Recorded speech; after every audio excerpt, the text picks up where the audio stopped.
Hai, balik lagi di PS Anime. Kita bakal lanjutin alur manhwa Beyond Myriad People part selanjutnya. Tapi sebelum itu guys ya, Mimin mau nginfo kalau hari ini Mimin itu upload 2 part video, part 7 sama part 8-nya. Jadi habis nonton video ini, kalian langsung serbu part 8-nya ya. Mari kita mulai. Geng Kocha berniat untuk pergi ke kediaman iblis serigala. Si beruang ini terlihat ragu karena takut dengan segel sebelumnya guys. Jadi dia nggak boleh keluar dari pulau ini. Akan tetapi si tengkorak ini langsung menendangnya keluar dan berkata, "Persetan dengan segel." Dan tentu saja guys, tidak terjadi apa-apa. Si Heiyu dan binatang iblis lainnya pun berniat untuk memberontak kepada geng kocak ini guys. Tapi setelah jauh dari pulau ini. Kenapa? Karena di sini masih ada banyak orang yang hebat nih guys. Ya mereka gak tahu ya kalau si tengkorak itu jauh lebih hebat daripada orang tua yang ada di pulau ini guys. Si tengkorak pun melepaskan rantai keempat hewan ini untuk menjadikan mereka sebagai tunggangan. Para iblis binatang yang lepas ini ingin menyerang geng kocak saat itu juga. Akan tetapi dihentikan langsung oleh si Heiyu karena masih dekat dengan pulau itu. Akhirnya geng kocak pun berangkat ke iblis serigala dengan menunggangi mereka-mereka ini. Berat banget cok. Akhirnya mereka tiba di klan serigala iblis penghancur surga. Para binatang iblis pun berniat untuk menjalankan rencana balas dendamnya. Tiba-tiba datanglah sebuah bola petir besar. Bola petir itu merupakan segel kutukan dari si beruang ini nih guys. Intinya segel itu kuat banget sampai membuat si Heiyu yang immortal ini pun ketakutan guys. Mereka berempat membatalkan serangannya sambil menunggu si beruang diserang sama si kutukannya. Petir itu pun menyerang si beruang. Akan tetapi, si tengkorak mulai menggerakkan jarinya dan berhasil menahan petir kutukan itu nih guys. Waduh, gila banget ya. Para binatang iblis ini pun terkejut dan langsung digeprek sama si tengkorak. Heiyu pun langsung terbang dengan kilat hingga membuat binatang iblis ini merasa terharu guys. Akan tetapi, bukannya menyerang si tengkorak, Heiyu ini malah menyerang para binatang iblis itu nih guys. Waduh, ia pun tunduk dan memohon menjadi pelayan si tengkorak. Emang ya, si beruang pun merasa sangat bersyukur. Si tengkorak lantas meminta si beruang untuk menampar para binatang iblis itu sebanyak 100 kali nih guys. Si Heiyu ini pun sangat bersemangat nih guys, karena hanya akan ditampar, bukan dibunuh, itu pikirnya ya. Dan akhirnya si beruang ini pun menampar si Heiyu ini hingga membuatnya jatuh dalam tamparan pertama nih guys. Si Heiyu ini pun ketakutan gara-gara si beruang ini. Kok bisa ya? Di part sebelumnya Mimin kan udah kasih tahu tuh kalau beruang ini bukan beruang kaleng-kaleng guys. Akhirnya si beruang ini pun selesai menampar keempat hewan iblis itu sampai babak belur. Di klan tampak wanita rubah ini, namanya Husauki, yang sedang memaksa untuk mengambil 7 anak Aoking. Kalian masih ingat kan? Yang kemarin ketemu sama si Yifeng di Gunung Sanhao itu loh. Si Aoking-chan alias ibunya tentu saja menolaknya nih guys. Hal ini membuat Husauki ini menjadi geram dan ingin mengambil anak dari si Aoking-chan atau dari Aoking dengan paksa. Mereka pun pasrah karena perbedaan kekuatan yang dimilikinya. Dan saat itu juga, datanglah geng kocak. Si Aoking langsung berubah ke wujud aslinya. Aoking-chan yang bersedih ini pun meminta bantuan kepada si Aoking ini, alias suami tidak sahnya ini guys, untuk menyelamatkan anaknya. Husauki ini pun makin geram dan ingin menyerang Aoking. Akan tetapi dalam momen sekilat itu, ia mengingat sekilas tentang momen sewaktu dia bertemu dengan Yifeng dan Aoking di Gunung Sanhao nih guys. Ia pun ketakutan dan langsung seperti ini guys. Tentu semua orang jadi kebingungan kan. Husauki yang merupakan pemimpin hutan iblis barat, intinya kawasan iblis paling menakutkan ya, akhirnya tunduk dan meminta maaf kepada si Aoking. Dan si Aoking-chan pun semakin cinta nih sama si Aoking guys. Anak-anaknya si Aoking pun datang dan memanggil ayahnya. Jadi anak-anaknya ini telah terlahir dengan kultivasi Demon King, yang artinya udah kuat sejak lahir guys. Si tengkorak sebagai paman tertampannya pun bermain-main dengan anak-anak ini. Ia ingin menghadiahi anak-anak ini untuk langsung menjadi seorang immortal nih guys. Emang bisa ya? Si tengkorak pun menunjuk ke atas langit dan membukakan irigasi immortal untuk anak-anak ini. Anak-anak ini pun menerobos secara terus-menerus hingga akhirnya menjadi seorang immortal. Waduh, gila banget ya. Si kaisar iblis yang senang ini pun ingin merayakan fenomena ini dengan membuat anak lagi nih guys. Ada emang ya si kaisar. Klan iblis serigala penghancur surga ini pun terkejut ketika mendapati bahwa Si tengkorak agung yang kuat ini ternyata hanyalah pelayan dari seorang ahli bela diri alias si Yifeng. Geng kocak pun bermain dengan anak-anaknya si Hawking. Mereka makin terkejut lagi setelah mendapati si kelabang dan si beruang yang bisa membesar itu nih guys. Si kaisar pun sangat bangga dengan anaknya ini yang telah berhasil memperoleh orang dalam untuk melindungi klannya. Di benua immortal Giok Hijau, tampak Swanjung yang sedang berdiskusi dengan para immortal ras terkuat di benua itu. Mereka berdiskusi tentang Heiyu yang masih belum kembali setelah sekian lama. Tampaknya Swanjung ini beneran percaya dengan si Heiyu sebagai bawahannya nih guys. Akan tetapi di tempat lain, nampak Heiyu yang sudah tunduk pada tuan barunya alias si tengkorak. Ia juga malah menjelek-jelekan tuannya sendiri nih guys, tuannya yang sebelumnya ya maksudnya. Si Heiyu ini pun berniat untuk mengikuti si tengkorak dan langsung ditolak oleh si tengkorak. Karena ia itu lebih cocok jadi burung peliharaan di belakang sekte guys. Meskipun begitu, si Heiyu ini nampak sangat senang guys. Ya setidaknya dia masih dapat perlindungan lah ya. Dan meski begitu lagi guys ya, si tengkorak ini memberi syarat kepadanya untuk mencari beberapa binatang iblis untuk dijadikan binatang peliharaan di halaman belakang sekte yang akan dibangun oleh Yifeng. Dan tentu saja ia setuju. Si tengkorak yang senang ini pun akhirnya memberikan jabatan bos belakang gunung kepada si Heiyu ini nih guys. Si Heiyu pun langsung pergi untuk mencari binatang iblis lainnya. Di tempat lain, nampak Hawking yang sedang mengobrol dengan Hawking Chen. Momen romansa yang nyata pun tiba. Si Hawking ini pun ingin meluruskan kesalahpahaman selama ini. Jadi mereka awalnya itu kan agak musuhan gitu guys. Akhirnya mereka pun berpelukan. Dan betapa terkejutnya si Hawking Chen setelah menyadari sesuatu telah menyentuhnya di bagian bawah nih guys. Kalian tahu kan gimana kejadian selanjutnya? Si Heiyu pun kembali lagi ke benua immortal Giok Hijau dan langsung melapor kepada Swanjung. Ia pun meminta bantuan dan menjelaskan bahwa di benua Xianjinang itu telah terjadi perang besar hingga membuat kehancuran. Dan setelah bertahun-tahun, muncullah roh-roh kuat yang sampai bisa menembus irigasi immortal nih guys. Sebenarnya ini mah udah dikarang aja ya sama si Heiyu. Akan tetapi, si Swanjung dan kawan-kawan ini nampaknya percaya dengan hal itu. Si Swanjung ini berniat untuk membebas tugaskan si Heiyu. Akan tetapi si Heiyu ini malah menolaknya, sampai-sampai membuat Swanjung ini jadi terharu kayak gini nih guys. Wah, kasian banget ya, udah dikhianati sama orang kepercayaannya. Lanjut. Si Heiyu pun meminta bantuan dari beberapa immortal lainnya, khususnya binatang immortal untuk membantunya nih guys. Selain itu, ia juga meminjam pedang Dementor yang merupakan pedang terkuat yang dimiliki oleh Swanjung sebagai tuan benua nih guys. Dan tentu saja dikasih, karena saking percayanya. Di klan, tampak si Hawking Chen yang sedang mengobrol dengan Hawking. Hawking ini berniat untuk pergi dan meninggalkan tahta serigala iblis pengacur surga untuk mengabdi pada lautan bintang milik masternya Yifeng. Kemudian, tampak Hu Shaoqi yang telah tunduk di kaki sang tengkorak. Ia pun jadi tukang pijitnya si tengkorak, guys. Tiba-tiba, ia merasakan sinyal SOS datang dari 3 binatang iblis penguasa. Maksudnya yang gajah, singa, elang itu ya. Si Shaoqi ini berpikir untuk mengajak 3 binatang ini untuk menyembah si Yifeng saja nih guys. 3 binatang itu pun mendapat sinyal dari Shaoqi yang menuju tempat mereka. Mereka sangat terharu guys, karena mereka berharap bisa terlepas dari jeratan si tengkorak ini. Shaoqi pun tiba bersama dengan si tengkorak. Ya mereka pasti terkejut lah ya. Tapi mereka tetap stay positif dan berasumsi bahwa ini sudah pasti sebuah trik milik Shaoqi untuk mengalahkan si tengkorak. Akan tetapi, si Shaoqi ini malah berpikir kalau ketiga iblis ini sudah pasti memang sudah berniat untuk menyembah Yifeng. Dan dalam kesalahpahaman ini, mereka pun mencapai kesepakatan. Tiba-tiba, si tengkorak merasakan kehadiran Heiyu dengan banyak kawanan binatang.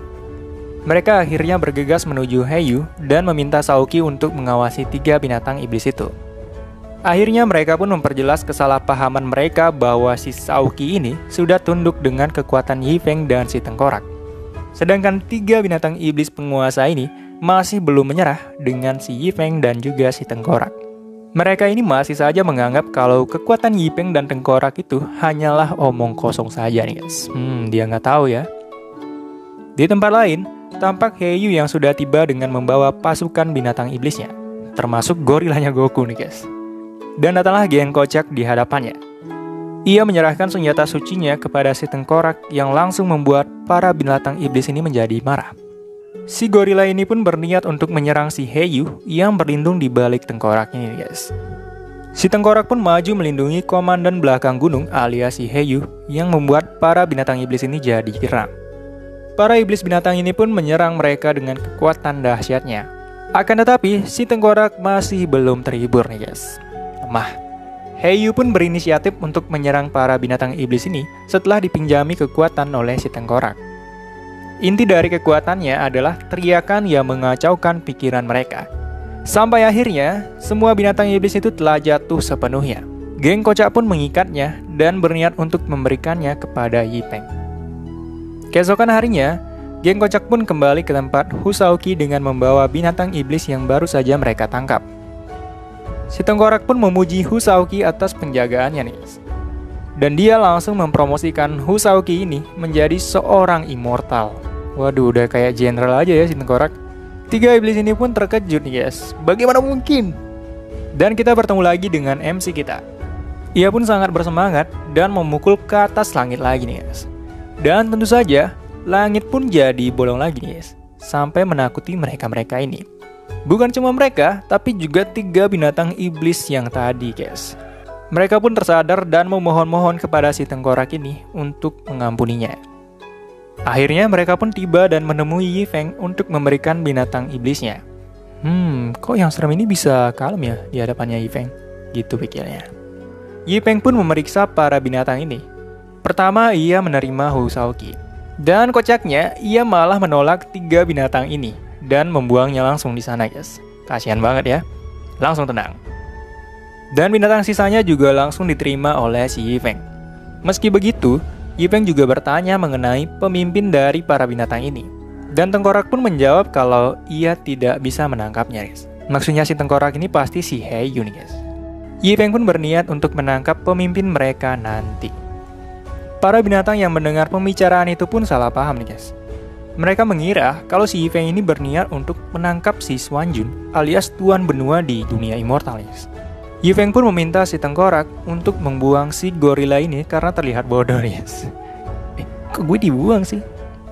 Si gorila yang sudah lepas ini pun pergi ke tanah immortal Giok Hijau dan melaporkan kejadiannya secara detail dengan Tuan Benuanya.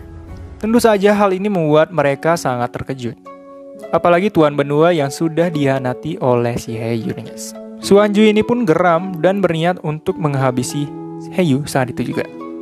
Di bawah, Heyu pun menjarah barang milik para binatang iblis dan memberikannya langsung kepada si tengkorak. Tiba-tiba, datanglah cahaya biru dari atas langit yang ternyata adalah jurus Xuanju untuk mendatangkan jiwanya. Dan tampaknya, Heyu sama sekali tidak peduli dan memintanya untuk datang kemari jika berani. Si Xuanju pun berniat untuk menyerang Heyu. Akan tetapi, ia berhenti setelah melihat kakek ini dan juga nenek ini. Seharusnya mereka itu udah ke alam immortal guys. Tapi tetap di sini buat mengikuti Yifeng. Selain itu, ia juga melihat pahatan Yifeng yang berhasil menakutinya, guys. Si Tuan Benua ini pun sampai sembunyi di balik pohon. Karena merasa diawasi, ia pun memilih untuk kembali ke dunia immortal. Setibanya di sana, si gorila ini bercerita kembali bahwa pemimpin dari mereka adalah si Yifeng. Orang yang sepenuhnya Tuan Benua abaikan ketika berada di tempat sebelumnya.